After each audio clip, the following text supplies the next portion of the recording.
E aí pessoal? Sejam bem-vindos a mais um vídeo do canal, e trazendo para vocês, a última parte do volume 12. Então já deixe o like aí para fortalecer, é nóis! Então sem mais delongas, e vamos para o vídeo. A história começa, logo após a Enzineia deixarem o quarto, deixando apenas Casponde, Remédios e Gustavo. Casponde diz que com a saída do Rei Bruxo, eles poderiam ir para o evento principal. Gustavo concorda e diz que proteger muitas pessoas de uma vez seria bem difícil. Então, se possível, ele acreditava que precisariam emprestar reforços do sul, ou talvez obter algum tipo de transporte, como cavalos ou carruagens. Casponde sorriu levemente, enquanto ouvia a sugestão de Gustavo. Ele diz que coisa sem sentido Gustavo estava cuspindo, pois quem disse que eles iriam falar disso? Gustavo pergunta se não iriam considerar como se moveriam para o sul, mas Casponde diz que irá deixar bem claro, dizendo que não iriam fugir para o sul, mas que iriam batalhar aqui. Gustavo responde que isso era muito imprudente, e Remédios continua, dizendo ser um movimento tolo, pois, mesmo tendo as muralhas da cidade para se defenderem, eles estariam perdidos, uma vez que forem cercados, e a comida acabar, além de que não poderiam contar com reforços. Mesmo Remédios não sendo boa em usar a cabeça, ela era muito confiável, quando estavam travando batalhas. Gustavo assentiu enquanto ouvia as palavras seguras de sua capitã. Mas Casponde diz que mesmo assim, deveriam lutar aqui. Isso fez os dois se virarem para ele, com olhares questionadores. Casponde sorriu cruelmente e se explicou. Ele pergunta se eles não ouviram que o Rei Bruxo estava conservando sua mana para lutar contra Jadalbaoth. Quando Gustavo assentiu, Casponde continuou, dizendo que isso seria problemático, pois, após derrotar Jadalbaoth e pegar suas empregadas demônios, o Rei Bruxo retornará para sua nação. Mas antes disso, ele precisaria diminuir em grande parte os números dos semi-humanos que invadirem essa nação. E para que isso aconteça, eles deveriam se colocar em uma situação em que não haja esperança. Gustavo tenta falar sobre o acordo com o Rei Bruxo, mas Casponde o interrompe, dizendo que, a cada vez que o Rei Bruxo usa sua magia para matar os semi-humanos, menos vidas do Reino Santo serão perdidas. E com isso, Casponde pergunta qual opção ele iria escolher, entre um pacto com o morto-vivo, ou as vidas de civis inocentes do Reino Santo. Gustavo tinha uma expressão amarga em sua face, mas Remédios prontamente respondeu, dizendo que obviamente, seria os inocentes do Reino Santo. Casponde diz que era assim que deveria ser, portanto, eles deveriam fazer o Rei Bruxo lutar. Desde que já tinham um acordo, deveria haver uma boa razão para quebrá-lo. Remédios pergunta se eles deveriam lutar contra o exército de Jadalbaoth por isso. Casponde responde dizendo estar correto, ou melhor, eles pretenderiam fugir para o sul, mas por não terem se movido a tempo, seriam cercados pelo exército de Jadalbaoth.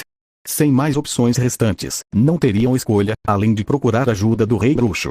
Casponde pergunta o que eles acham, e os olhos de Remédios e Gustavo pareciam dizer que ele estava certo, mas Gustavo diz ter uma pergunta, dizendo se o gasto de mana do Rei Bruxo não poderia se tornar uma desvantagem durante a luta contra Jadalbaoth. Casponde diz que ouviu que mana poderia ser recuperada rapidamente, e Remédios completa, dizendo que sua irmã também lhe disse isso. Então, Casponde diz que eles iriam soltar alguns semi-humanos de propósito, para atrair o exército de Jadalbaoth até eles, e assim, eles não poderiam esquecer que isso deveria ser feito antes que ficassem sem rações. Nisso, provavelmente Gustavo pergunta quantos do exército de Jadalbaoth viriam. Os três já haviam compartilhado o que já sabiam, e que depois de uma série de batalhas, o exército de Jadalbaoth teria uma força menor que 100 mil. Seu exército era formado por 12 espécies, assim como outras 6, que não eram numerosas o suficiente para se qualificar como um exército próprio. Ao todo, eram 18 espécies, sendo elas Snakeman, semi-humanos com cabeça de serpente; Armats, uma espécie parecida com ratos bípedes, com pelos parecidos com ferro; Cabens, lembravam macacos, que eram levemente maiores que seres humanos, e tinham olhos atrofiados; Zerns, uma espécie de slime, cujas partes de cima do corpo eram parecidas com enguias com braços, e as partes slime debaixo do corpo, parecidas com vermes azuis; Bladders, uma espécie de inseto cujas unhas brotavam lâminas como facas, e seus corpos eram protegidos por um exoesqueleto parecido com armadura; Oruners, semi-humanos com pernas de cavalo, adaptados para a corrida. Podiam correr por longos períodos sem descansar, e possuíam uma mobilidade chocante. Spidas, semi-humanos parecidos com aranha, com 4 finos e longos braços, e pernas que lembravam de aranhas. Podiam cuspir todo tipo de seda pela boca, e fazer todo tipo de roupas e itens com essa seda. Uma roupa feita dessa seda seria tão dura quanto aço. Stone-eaters, comedores de pedra. Armados com armas brutais, sua característica mais assustadora era sua habilidade de cuspir as pedras que comiam. Podendo cuspir fragmentos que podiam facilmente atravessar uma armadura de ferro, e fazer isso no alcance de até uns 100 metros. Porém, podiam fazer isso apenas um número limitado de vezes, então se alguém aguentasse sua investida, eles não eram nada para se temer. Ortrous eram uma versão de centauros, que a parte inferior do corpo foram trocada por de bestas carnívoras. Eles lutavam melhor que os centauros, mas tinham uma menor mobilidade. Magilos. Nascidos com a habilidade de usar feitiços de quarta arma. Os feitiços que podiam usar, aparentemente apareciam em seus corpos como tatuagens. Os mais poderosos tinham seus corpos cobertos de tatuagens. Às vezes, haviam indivíduos que podiam desenvolver skills de Magic Casters, e haviam rumores de poderem usar feitiços de até a quinta arma. Eles podiam ser entidades de nível Lorde. Ptropos. Uma espécie que vivia em penhascos, e eram adaptados a planarem por longas distâncias. Enquanto eles podiam voar, isso requeria uma grande quantidade de força, então, só podiam voar por um tempo a cada dia, e depois disso, nem ao menos planar.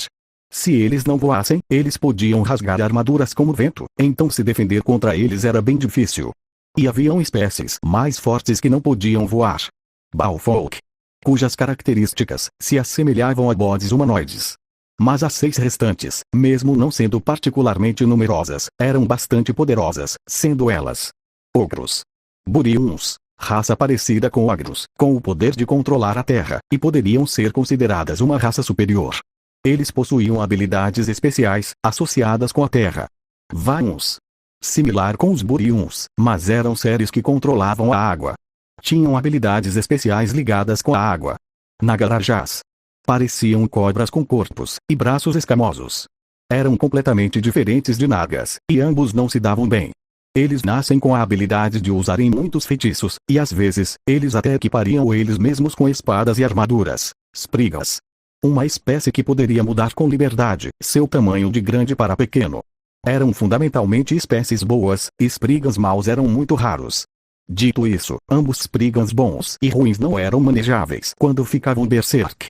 Zoastia. Carnívoros com a parte superior do corpo de semi-humano. Eles eram relativos com os centauros e Ortrous. Eles vestiam plate armor, algo como armadura de chapa, e carregavam escudos redondos.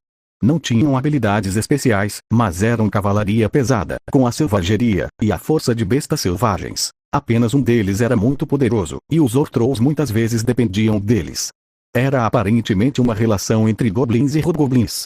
Porém, devido à falta de habilidades especiais, eles não eram fortes oponentes para aventureiros que podiam usar o feitiço de voo. Mas, se lutassem de frente, até mesmo aventureiros de nível Orichalcum teriam dificuldades. Com isso, eles continuaram com a conversa. Ao que parece, Ainz havia dito que eles estavam sob vigilância, portanto, o lado de Jadalbaoth sabia exatamente quantas tropas eles tinham, e por isso, talvez não enviariam muitas tropas para atacá-los, o que lhes dariam vantagens. Porém, eles ainda teriam problemas com a comida, que mesmo os sacerdotes podendo fazê-las com magia, eram muito pouco, mesmo após exaustar suas manas. Eles também não poderiam se alimentar como semi-humanos faziam, e isso fez Remédios e Gustavo terem expressões de desgosto em suas faces, já que eles sabiam que os semi-humanos se alimentavam dos humanos. Assim, mesmo que tentassem deixar os semi-humanos invasores famintos, eles também sabiam que perderiam no futuro. Isso era porque os campos de prisão podiam ser considerados como uma despensa para eles. Casponde pede para que checassem o tempo que os alimentos que ainda tinham poderia durar, mas foi interrompido por Remédios, que já o respondeu. Dizendo que eles já estavam checando, além de já estarem procurando por ferreiros, que poderiam modificar o equipamento dos semi-humanos, para que possam ser usados por humanos. Casponde diz que não esperava nada menos da Capitã Custódio. Nisso, os 3 continuaram a discutir suas preparações para o cerco. Depois de outra hora, eles chegaram a uma conclusão que todos podiam aceitar, e assim os 3 sorriram. Casponde diz estar tudo bem, e que agora, poderiam se preparar para o cerco. A história então é cortada, e retorna mostrando que, depois de uma semana, enquanto a comida decaía, já era hora deles se moverem. pois o exército semi-humano finalmente apareceu no horizonte. Contudo, estavam com um exército massivo, cujas escalas excederam completamente suas expectativas. Nesse momento, Ainz olhou sobre a cidade, a qual estava em pânico, graças à aparição do exército semi-humano, e ele lentamente entrou em colapso. Ainz sentia que seu corpo e alma haviam sido esticados ao limite pela fadiga. Mesmo sendo um morto-vivo, ele caiu de joelhos, graças à sua exaustão mental, enquanto colocava as mãos em seu rosto. Ainz se perguntava o que deveria fazer, e o que deveria fazer depois disso. Basicamente, Ainz esteve seguindo o roteiro de Demiurgos por todo esse tempo, mas obviamente, nem todas suas palavras ou ações foram planejadas, por isso, ele teve que improvisar um pouco.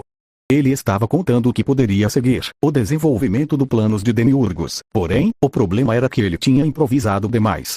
Até porque, Demiurgos apenas pediu para que ele se adaptasse às situações, ou coisas desse tipo. Mas Ainz pensou que era muita coisa, quando olhou para as instruções pela primeira vez. Talvez se ele fosse uma pessoa excelente, poderia ter seguido as instruções, e desempenhado um papel perfeito como rei bruxo. Contudo, para seu arrependimento, suas habilidades eram perfeitamente normais, ou até pior. Portanto, isso fez Ainz entrar em um animado debate com Demiurgos, sobre o assunto. Ele ainda se lembrava disso, como quando ele alegou que não entendia, e pediu para que Demiurgos escrevesse mais detalhadamente, mas Demiurgos respondeu humildemente que, como ele poderia fazer algo tão rude ao sagaz Ainz-sama. Isso levou a um intenso vai e volta.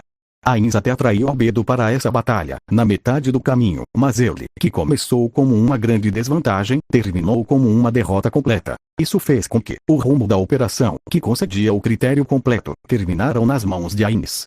Se fosse uma brincadeira por parte de Demiurgos, ele devia ser capaz de lidar com isso, de alguma forma, mas isso era o fruto da confiança e respeito de seu subordinado. Como se dissesse, que certamente Ainz seria capaz de encontrar uma melhor solução, pois, sendo alguém insignificante como ele, como poderia obrigá-lo com suas palavras e ações? Ainz pensa que, se fosse pelo senso comum, porque um rei iria sozinho para outra nação, sendo esse, um argumento muito irracional. Mas, ainda assim, ele conseguiu chegar até ali. Apesar dos problemas que agitou pelo caminho, ou por ter ficado sem cautela algumas vezes, mas mesmo assim, ele conseguiu chegar até ali. Ainz não acreditava em deuses, mas agora, queria muito rezar para eles, com todo o seu coração. Ele se pergunta, se Albedo e Demiurgos não poderiam ter considerado suas habilidades, antes de jogar missões em cima dele, pois, tendo recebido um pedido para fazer o impossível, fez sua motivação se encolher. Ainz então diz para si mesmo se concentrar, pois será mais fácil depois de passar por isso, e assim, Ainz se levantou. O plano havia chegado no meio das etapas vitais, sendo essa, a pior parte, pois de acordo com o que Demiurgos falou, se fosse formado uma linha de defesa nessa cidade, eles, os semi-humanos, iriam atacar até que houvessem 85% de baixas. Ainz não tinha ideia do que Demiurgos estava falando, mas se Demiurgos sentiu que deveria ser assim, então, seria melhor que qualquer resposta que ele chegasse. Se todas essas mortes trouxessem benefícios para Nazarick, então, que deixassem eles morrerem. Na verdade, Ainz pensaria se matar ainda mais, traria mais benefícios a Nazarick, ou coisas assim. Contudo, o problema repousava no fato de Demiurgos ter perguntado se havia humanos que não poderiam ser mortos. Ainz pensava que se fosse apenas isso, então, selecionaria aleatoriamente alguns e pronto. Mas deveriam ser humanos devotados a ele, ou que pelo menos, pudessem ser persuadidos para se juntar ao lado deles. Demiurgos tinha dito sentir que haveriam vários humanos devotados a ele, da mesma forma que aqueles anões. Por isso, pediu seus nomes, para fazer seu movimento com cuidado, para não os matar. Quando Ainz recebeu essa mensagem, ele até pensou se estava brincando com ele, enquanto duvidava dos pensamentos de Demiurgos. Ainz deixou escapar palavras desanimadas, dizendo não existir ninguém assim. Não havia humanos devotados a ele, ou melhor, ele apenas experimentou o quanto mortos-vivos eram odiados no Reino Santo. Ele se perguntou, se sob tais circunstâncias terríveis, quantos seriam devotos a um morto-vivo, por vontade própria. Entretanto, ele não poderia dizer que não havia ninguém assim para Demiurgos, já que ele acreditava sinceramente que Ainz poderia fascinar vários humanos. Seu estômago doía, ao pensar no que aconteceria se dissesse a Demiurgos que não havia conseguido convencer ninguém. Ele pensou que Demiurgos estava se referindo a Gondo, mas aquilo tinha sido um golpe de sorte, pois conseguiu dar um acerto crítico em seu coração por pura sorte, sorte essa que não se repetiria novamente. Além de que, foi precisamente pela fonte da informação que Gondo proporcionou que ele conseguiu atingir os sentimentos dos ferreiros rúnicos. Mas não havia ninguém assim no Reino Santo. Ele havia feito uma relação amigável com Neia Barajá, mas isso era tudo, e mesmo tendo dado a ela um item mágico para melhorar suas relações, além de uma outra razão, não era claro o quão efetivo havia sido, pois ela sempre o encarava com olhares assassinos, então, provavelmente não poderia esperar nada de bom vindo deles. Ainne se perguntou o que Demiurgos pensaria se ele dissesse que havia apenas uma pessoa. Se a imagem que Demiurgos tem dele em seu coração se desmoronaria completamente, mas se fosse o caso, o que aconteceria no futuro? Ele havia dito no Reino dos Anões que não era esperto, mas Demiurgos não pareceu acreditar completamente. Ainne diz ser algo ruim, e se pergunta o quão grande Demiurgos ouvia, ou melhor, parecia que estava ficando apenas maior. Ele se pergunta se estava imaginando coisas, pois normalmente deveria ser o contrário. As perspectivas colocadas sobre ele o machucava, mesmo não sendo um peso, apenas machucava. No passado, ele até ponderou sobre o quão pesada e dolorosa a palavra lealdade poderia ser. Particularmente, o fato de seus subordinados o verem como um ser supremo era a parte mais dolorosa de todas. Ele queria usar essa oportunidade para dizer a Demiurgos que não era realmente incrível assim, mas se perguntava o que aconteceria. O que ele faria se o plano que Demiurgos elaborou por todo esse tempo terminasse em falha? Seria como se ele gastasse vários anos cortejando um grande cliente, para perdê-lo no final, graças a um comentário estúpido de seu chefe. Ainne coçou sua cabeça, crânio, se perguntando o que deveria fazer, ou qual a melhor resposta que ele poderia dar. Ele tentou várias simulações, mas não importava o quanto pensava, todas terminavam com Demiurgos o olhando com decepção. Ele não conseguia chegar a uma boa conclusão que pudesse aceitar, pois Demiurgos tinha muita expectativa nele. Então, Ainne alcançou seu bolso e sacou uma espada. Ela era uma espada ordinária com runas esculpidas, porém, continha um poder equiparável ao arco que havia emprestado para Neia. Mas obviamente, essas runas eram apenas para decoração, sem nenhum poder, sendo basicamente uma arma de Yggdrasil.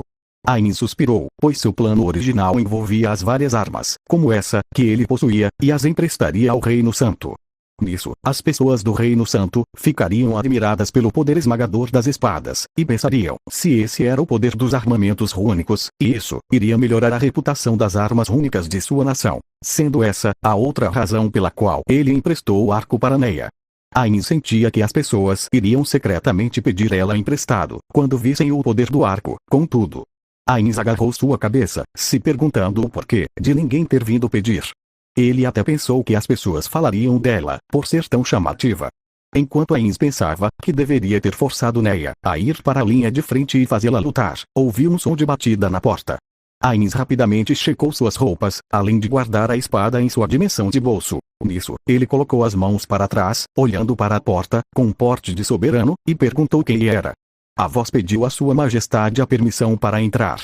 Não havia maneira de distinguir através da porta se era uma voz de homem ou de mulher. Ainne normalmente deveria ter perguntado o nome do visitante, mas como Demiurgos havia dito anteriormente que alguém viria, Ainne apenas permitiu a entrada, sem qualquer hesitação. A pessoa entrou no quarto, e após fechar a porta, a forma de seu corpo mudou. Era um doppelganger que Ainne havia emprestado, a pedido de Demiurgos. Vale ressaltar que não é o ator de Pandora, mas continuando. Desde que era um doppelganger, não era muito forte, e mesmo transformado, podia copiar habilidades de até nível 40, sendo ainda mais fraco sem transformação. E suas habilidades mais potentes eram como eles podiam usar livremente, equipamento restringidos pelo karma.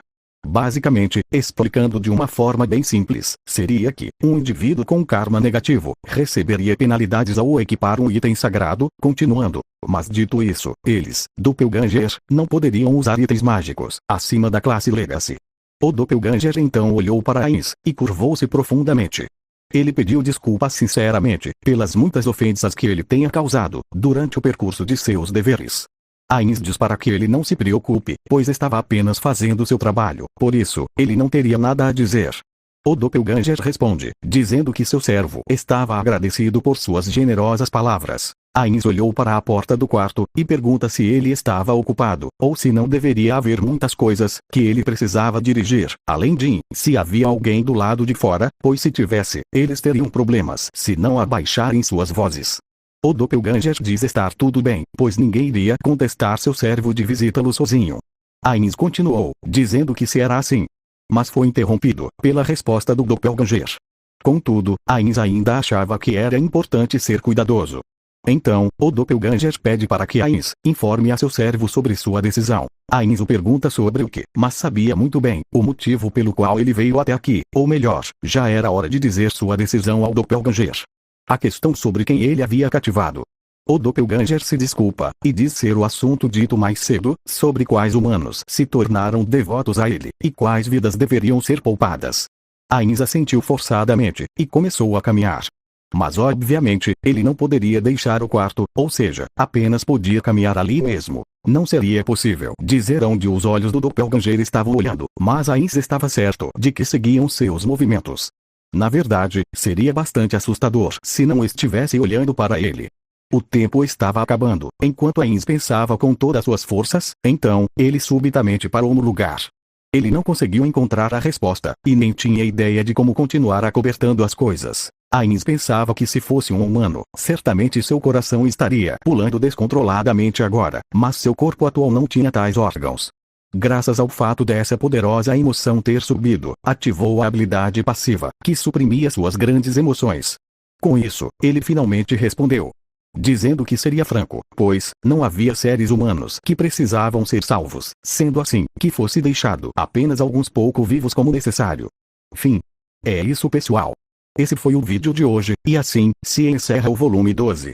Se gostou do vídeo, deixe o like, compartilhe, e comente o que está achando, pois isso vai me ajudar bastante.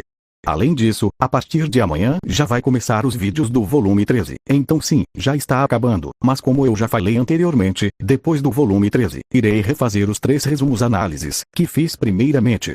É isso, fico feliz que tenha assistido até o fim. Obrigado por sua visualização e nos vemos no próximo vídeo.